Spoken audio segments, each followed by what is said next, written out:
আপনি কি দীর্ঘদিন ধরে কোমরের ব্যথা, হাঁটুর ব্যথা, জয়েন্টের ব্যথা, ঘাড়ে ব্যথা এইরকম টাইপের ব্যথা যন্ত্রণার সমস্যাতে ভুগছেন? পেনকিলার খেয়ে সাময়িক আরাম পাচ্ছেন, কিন্তু সমস্যা গোড়া থেকে নির্মূল হচ্ছে না। আজকের ভিডিওতে আমি এমন 7টি প্রধান হোমিওপ্যাথিক ওষুধের কথা বলবো যা আপনার এই দীর্ঘদিনের সমস্যাকে গোড়া থেকে নির্মূল করতে সাহায্য করবে। ভিডিওর শেষে 2টি বোনাস ওষুধ থাকবে যা প্রাথমিক লক্ষণে যে কেউ খেতে পারবেন। তবে মনে রাখবেন 3 নম্বর ওষুধটি কিন্তু এক্ষেত্রে আপনাদের প্রত্যেকের জন্য অত্যন্ত গুরুত্বপূর্ণ, কারণ এটা এই সমস্যার জন্য বলাইতে পারে one of the best medicine. তাই ভিডিওটি একদম শেষ পর্যন্ত আপনাদেরকে দেখার অনুরোধ রইল। মূলত এই যে ব্যথা যন্ত্রণাগুলোর সমস্যা হয় সেগুলো বিভিন্ন কারণের জন্য হয়ে থাকে, যেরকম অনিয়মিত জীবনযাপন, চোট আঘাত হতে পারে, ইউরিক অ্যাসিড বাড়তে পারে, স্নায়ুর কোনো প্রবলেমের জন্য হতে পারে, দুর্বলতা হতে পারে, বয়স বাড়ার সঙ্গে সঙ্গে হাড় ক্ষয় হতে পারে। এই টাইপের বিভিন্ন রকমের কারণের জন্য এগুলো হয়ে থাকে। তবে আমাদের হোমিওপ্যাথির ওষুধগুলো প্রয়োগ করার ক্ষেত্রে এই ক্ষেত্রে আরও কিছু লক্ষণ জরুরি হয়ে পড়ে, যেমন সেই ব্যথার ক্যারেক্টার কি, কখন বাড়া কমা হয়,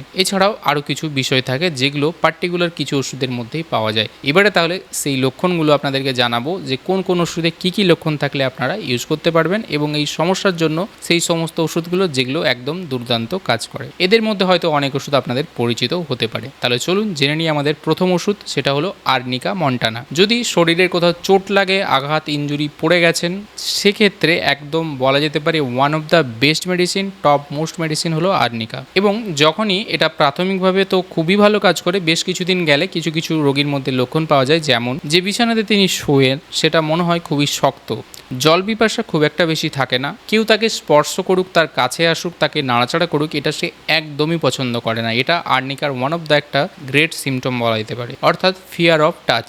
এবং আর্নিকার পেশেন্টরা একটু চিলি বা শীত কাতরে হয়ে থাকে। সুতরাং প্রাথমিকভাবে যে কোনো চোটাঘাতে আপনি ইউজ করতে পারেন এবং তার সঙ্গে যে লক্ষণগুলো বললাম থাকলাম, এগুলোও কিন্তু যদি একটু দীর্ঘমেয়াদী সমস্যাতে ব্যথা যন্ত্রণায় থেকে থাকে তাহলে সেক্ষেত্রেও আর্নিকা খুবই ভালো কাজ করে। আমাদের দ্বিতীয় ওষুধ হলো ব্রায়োনিয়া অ্যালবা। শরীরের যে কোনো ব্যথা যন্ত্রণা মনে রাখবেন যদি নড়াচড়া, মুভমেন্টে বৃদ্ধি পায়, হাঁটাহাঁটি করছেন, বসা অবস্থা থেকে উঠে দাঁড়াচ্ছেন, এমনকি কথা বললেও অনেক সময় বাড়ছে, কিন্তু যখন আপনি চুপচাপ থাকছেন, রেস্টে রয়েছেন, শুয়ে থাকছেন, তখন আপনার ব্যথা যন্ত্রণার সমস্যা অনেকটাই কম। ব্রায়োনিয়ার ক্ষেত্রে ব্যথা যন্ত্রণার জন্য এটাই কিন্তু প্রধান লক্ষণ। প্রচুর জল পিপাসা থাকে, একসাথে অনেকটা জল পান করেন, জিভে বিশেষ করে সাদা আস্তরণ আপনারা দেখতে পেতে পারেন, কিন্তু মুখ আবার শুকনো। যদি মাইন্ডের কোনো গুরুত্বপূর্ণ সিমটম আমাদের দরকার হয়, সেক্ষেত্রে দেখা যায় যে এই সমস্ত পেশেন্টরা তাদের ব্যবসা বাণিজ্য, বিজনেস, কাজ এইসব নিয়ে বেশি চিন্তিত থাকেন। এবং সব থেকে ক্যারেক্টারিস্টিক সিমটম যে নড়াচড়াতে বৃদ্ধি পায় এবং রেস্ট নিলে বা বিশ্রামে থাকলে উপশম বা কম হয়, এটাই কিন্তু ব্রায়োনিয়ার প্রধান লক্ষণ। এবারে চলে আসছি 3 নম্বর ওষুধ, সেটা হলো রাস্টাক্স।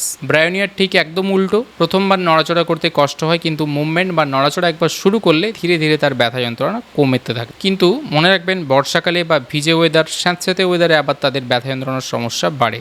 জীবের ক্ষেত্রে একটি বিশেষ লক্ষণ দেখা যায়, জীবের ডগাতে লাল ত্রিভুজের মতো অনেক সময় অনেকের একটা চিহ্ন দেখা যেতে পারে। শরীর ঘামলে অনেক সময় আরাম বোধ পান, জল তেষ্টার মধ্যে বারবার অল্প পরিমাণে জল পান করেন। এক্ষেত্রে রোগীরা একটু অস্থির টাইপের হন, এক জায়গায় স্থির হয়ে বসতে পারেন না। এই টাইপের লক্ষণগুলো এবং সব থেকে গুরুত্বপূর্ণ হাঁটাচলা, কাজবাজ করলে তার ব্যথা যন্ত্রণা ধীরে ধীরে কমতে থাকে, তাহলে সেক্ষেত্রে আপনারা রাস্টাক্স ইউজ করতে পারেন। চতুর্থ ওষুধ হলো আমাদের হাইপেরিকাম। বিশেষ লক্ষণ কি, নার্ভে যদি চোট আঘাত লাগে, ঝিনঝিন করছে, নামনেস হয়ে গেছে, অর্থাৎ অবসভাব আসছে শরীরের কোথাও, অথবা ব্যথার জায়গা থেকে মনে হচ্ছে ইলেকট্রিক টাইপের শক লাগার মতো যন্ত্র, এইরকম টাইপের, এবং তার সঙ্গে নার্ভ রিলেটেড যদি থাকে, তাহলে সেক্ষেত্রে hypericum one of the best medicine. পঞ্চম একটি ওষুধের কথা বলবো যেটা কিন্তু একটু অন্য টাইপের ব্যথা যন্ত্রণার জন্য ভালো কাজ করে, সেটা হলো কলুসিন্থ। বিশেষ করে পেশি যে আমাদের শরীরে রয়েছে সেগুলোতে যদি কোনো কারণে টান ধরে ব্যথা বেশ ভালো মাত্রায় হয়, বিশেষ করে পায়ের ব্যথা, সায়াটিকার সমস্যা, এগুলোতে কিন্তু দুর্দান্ত কাজ করে। ব্যথা হলে রোগী সামনের দিকে ঝুঁকে পড়ে বা ব্যথার জায়গা জোরে চেপে ধরে রাখলে অনেকটা আরাম হয়। এবং গুরুত্বপূর্ণ লক্ষণ যে পেশেন্ট যদি রেগে যায় তারপরে ব্যথা যন্ত্রণার সমস্যা অনেক বেড়ে যায়, ব্যথা যন্ত্রণা তারপর থেকেই শুরু হয়। এবারে জানাবো বোনাস ওষুধগুলো সম্পর্কে। প্রথম ওষুধ হলো ম্যাকফস 6X ট্রাইসোরোসেন ফর্মে, ট্যাবলেটে পাওয়া যাবে। যে কোনো হঠাৎ শুরু হওয়া ব্যথা যন্ত্রণা 4টে করে ট্যাবলেট প্রাথমিকভাবে আপনি শুরুতে খেতে পারেন, গরম জল সহ দিনে 3 বার করে। দেখবেন ম্যাজিকের মতো প্রাথমিকভাবে আপনাকে কিন্তু রিলিফ দেবে। দ্বিতীয় একটি ওষুধ হলো বেলেডোনা 30 পোটেন্সি। প্রাথমিকভাবে ব্যথা যন্ত্রণাতে দেখবেন আমাদের আঘাত তো লাগছেই, সেক্ষেত্রে আর্নিকার সঙ্গে যদি দেখছেন যে লাল ভাব বা ব্যথা যন্ত্রণার পরিমাণটা একটু বেশি, বেলেডোনা 30 পোটেন্সি রিপিটেডলি একটু ইউজ করতে পারেন, 2-3 ঘন্টা ছাড়া ছাড়া 1 চামচ জলে 1 ফোঁটা করে মিশিয়ে। এর মধ্যে যে সমস্ত পোটেন্সি ওষুধগুলো ছিল প্রথমের দিকে, সেগুলো খাওয়ার নিয়ম একই। প্রাথমিকভাবে আপনারা 30 পোটেন্সি দিয়ে শুরু করতে পারেন।